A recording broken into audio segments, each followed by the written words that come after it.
So, welcome back to the Arsenal podcast, and thank you for joining me once again.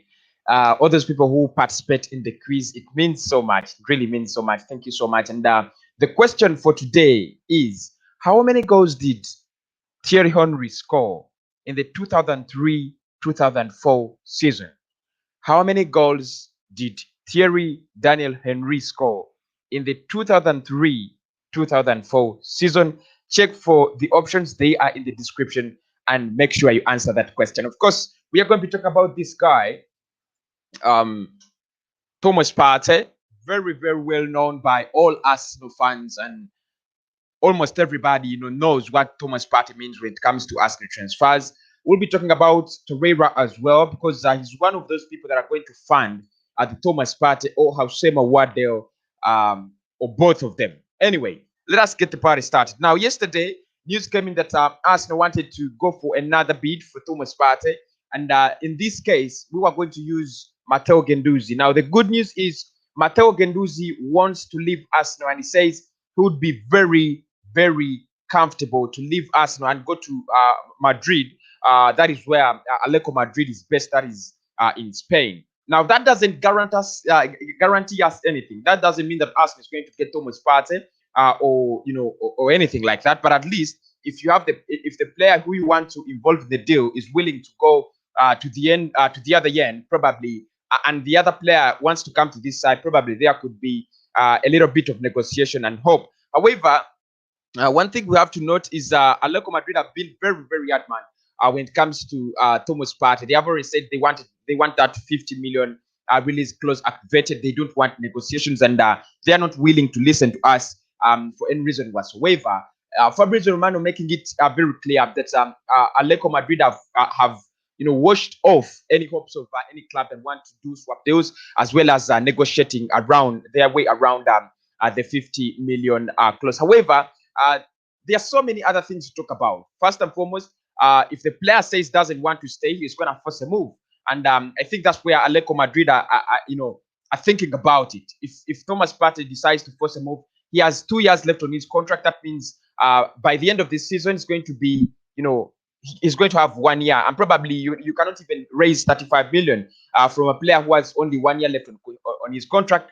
Maybe Atletico Madrid might think about that and consider taking in Matteo Guendouzi. I don't know whether really Diego Simeone can use Matteo Guendouzi. If I look at his laziness and his physique, and I look at the style of play at Atletico Madrid and Diego Simeone, I don't see Diego Simeone really favoring a player like Matteo Guendouzi.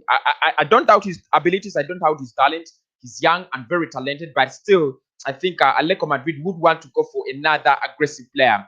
A more aggressive player than Matteo Guendouzi. And most fans had suggested that we go for Lacazette in that swap deal. We use Lacazette to get Thomas Partey, which never came true. Lacazette said he was very happy at Arsenal. He never wants to leave the club, and probably there is no hope for us to use Lacazette in that deal. So possibly we might use Matteo Guendouzi, who says he wants to leave the club. He wants to go to Atletico Madrid, and so that Thomas Partey can come this side. So, guys, what do you think about Matteo Guendouzi's swap deal with the man himself, Thomas Partey? Do you think it would give us the player we have been yearning for almost our whole season? There is another twist in the Lucas Torreira deal. I don't know why this, the pictures didn't display, but there is another boost in the deal. Torino have come in. They want to take him on loan, and the most interesting part of it is they have the same amount of money as Fiorentina. And what's going to happen is who's going to give us, the bigger front cash? Because Fiorentina are also back.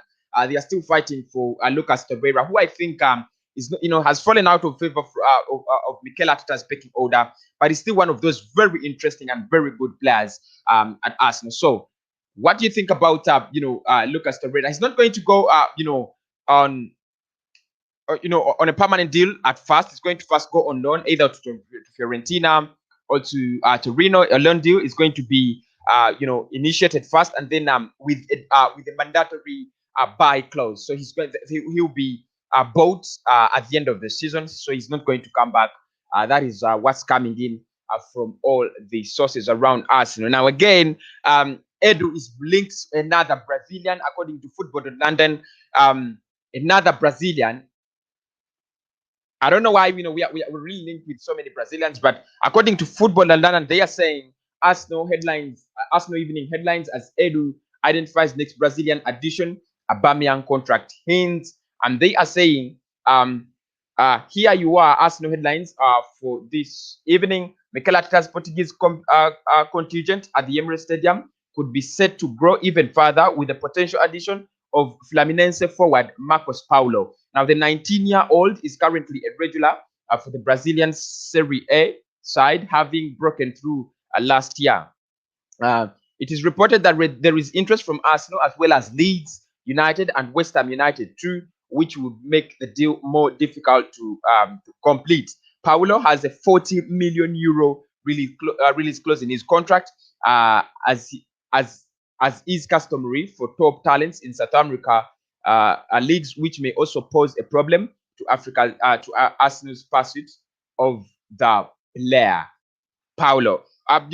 Players with release clauses. We're already fighting with the release clause of Thomas Partey. I don't see us go for a release clause of a player who's 19 years of age and he's playing in a position that's not a priority for Arsenal. Brazilian, of course, but I don't think we are going to really activate his release clause. In my opinion, or in my thinking, and the way I've been following this transfer window, I think Arsenal will have to focus on 2 or 3 players until the end of the summer. We might think about we might focus on Partey as well as Hudson Edward, because those are the 3 players we have been looking at in the past 2 or 3 weeks. And by selling the players, because we are saying we need to sell players so that we can actually get the money to bring in players. Even if we sell almost all the deadwood we have, we cannot raise around 150 million. So we shall raise money for 1 or 2 players, which will be around 60 or 80 million. You can get Thomas Partey maybe at 45, and then you get Hudson Edward at 28, something like that, or Hausemewa at 50, and then Hudson Edward at 28 or 27. So I don't see us going for this man, Paulo, as reported by Football London, but still, because we have a sporting director who's a Brazilian, you never know. You never know what's going to happen. But he's linked. Marcos Paulo, 19 years of age, he's a forward. Right now, I don't think Arsenal is looking to solve any problems when it comes to forward. I think we shall try to be more, vigilant with looking for forwards in the coming transfer window.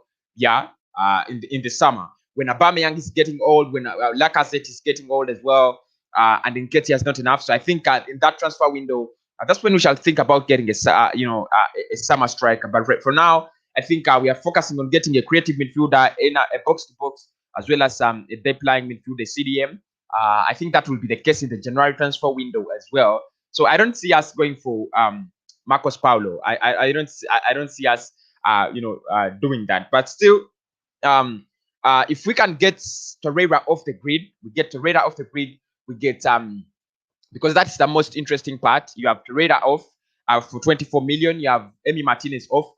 As I talk about Emi Martinez, I had just forgotten. We want to bring in this goalkeeper. He's called Reynolds from Dijon as our second goalkeeper or backup goalkeeper. He has been recommended by our goalkeeping coach, and he says he has worked with him before. He could cost us around 1.5 million. And I think we might not go for David Raya, because Brentford are saying David Raya would cost us 10 million. Probably he's a decent goalkeeper, because you wouldn't ask for more than 5 million in a goalkeeper who's decent, but that means that he's quite decent. And we earned 16, for Christ's sake. We earned 16 million from Emi Martinez. You can't just splash that amount of money, 10 million on our faces. And of course, it's very evident that Arsenal want to spend almost all the money we are getting in this transfer summer onto our midfield. So I don't see us get David Raya from Brentford. Although a deal was very close, and I reported it, but it seems Arsenal is turning its back, because we have got another replacement for the man himself, Emi Martinez, who left the club and went to Aston Villa on a 4-year deal where he's going to be getting 60k. And shamefully, although he had 2 years he was tied to 2 years at Arsenal. We couldn't give him a better deal than Aston Villa. That is how shameful we were and ungrateful we were to Emi Martinez. So that is the transfer update for now. I'll come back with that Torreira update, the Hausema War update, as well as the live show at exactly 9 p.m. So don't forget to tune in. I love you so much. Smash the likes up. 200 likes. 200 likes is the minimum. So smash the likes up. And the question is, how many goals did Thierry Daniel Henry score in the 2003-2004 season? Don't forget. Don't forget. Thanks for everybody who has participated in the previous quiz. It really means a lot. Really means a lot. And I want to take some of the comments there. I want to take some of the comments there of the people who have been taking part in that quiz. The last question was, how many goals did Samuel Nasri score? And then Boniface said 27 goals. That was right. Who else did? There's so many comments, but looking for the answer just. Salah said 27 goals out of 124 appearances for Arsenal. Sharif said 27 goals. Sami Nasri scored 27 goals. This is low, a catch. And then most of you are still talking about Korienke in this one. Okay. Daniel D said 27 goals. Siraje Kalule said 27 goals for Samuel Nasri. And then 27 goals. This is Emmanuel Ikpe. Sharif D MX said 27 goals from Samuel Nasri. And then Shaddam Abdi said 27 goals. Nasri scored 27 goals. This is Joel. Wanansuzi. Mugume Bernard as well commented. Michael Samura said Nasri scored 27 goals, and so many other comments. Thank you so much, guys. Like I said, make sure you're one of the people who comment. I have 93 comments on this on this video, on the last video. So guys, make sure you comment. Make sure you comment as soon as you reach on the video, so that you're one of the people who actually gets to be read. But of course, why not? Let me close the broadcast. Thank you.